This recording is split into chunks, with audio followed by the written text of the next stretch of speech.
Iran, America আর Israel এদের মধ্যে চলছে এক গোপন যুদ্ধ। চলুন বিষয়টা একটু খতিয়ে দেখি। শুরুটা করা যাক একটা কাল্পনিক মিশন দিয়ে, যার নাম অপারেশন সুপ্রিম টার্গেট। দিনটা ছিল ২৮ ফেব্রুয়ারি ২০২৬। এই অপারেশনের প্রস্তুতি চলছিল বহু বছর ধরে। সকাল ৯:৫০, তেহরান। ইরানের আকাশে ঢুকে পড়েছে একটা ইসরায়েলি ফাইটার জেট। টার্গেট একদম লকড। আর টার্গেট ইরানের সর্বোচ্চ নেতা খামেনি, সাথে তার পুরো সিনিয়র কমান্ড। হামলাটা ছিল একদম নিখুঁত। খামেনি সহ ইরানের টপ ৪০ জন কমান্ডার সবাই নিহত। কিন্তু প্রশ্ন হল, এটা সম্ভব হলো কি করে? হামলার সঠিক সময় আর জায়গাটা ওরা জানল কিভাবে? এর উত্তর লুকিয়ে আছে বছরের পর বছর ধরে চালানো এক সর্বাধুনিক নজরদারিতে।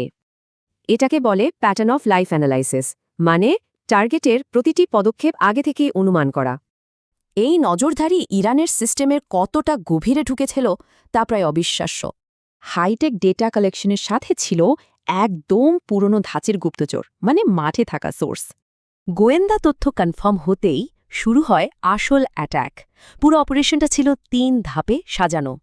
প্রথমে কনফার্মেশন, তারপর সব যোগাযোগ বন্ধ, আর শেষে ফাইনাল স্ট্রাইক। Mission successful. আসলে এই হামলাটা হঠাৎ করে হয়নি। এটা ছিল কয়েক দশক ধরে চলা এক ছায়া যুদ্ধেরই শেষ পর্যায়। এই গোপন যুদ্ধ চলেছে গুপ্ত হত্যা, সাইবার অ্যাট্যাক আর গুপ্তচর বৃত্তির মাধ্যমে।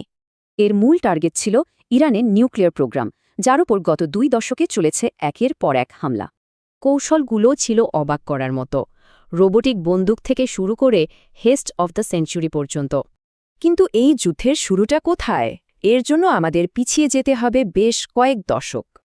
আজ আমেরিকার লক্ষ্য বলা হয় গণতন্ত্র প্রতিষ্ঠা, কিন্তু ইতিহাস দেখলে গল্পটা অন্যরকম মনে হয়। ১৯৫৩ সালে সিআইএ ইরানের গণতান্ত্রিক সরকারকে ফেলে দেয় আর ক্ষমতায় বসায় নিজেদের পছন্দের শাসককে। এরই ফল ছিল ১৯৭৯ সালের ইসলামিক বিপ্লব, যার মাধ্যমে আজকের ইরান সরকারের জন্ম হয়।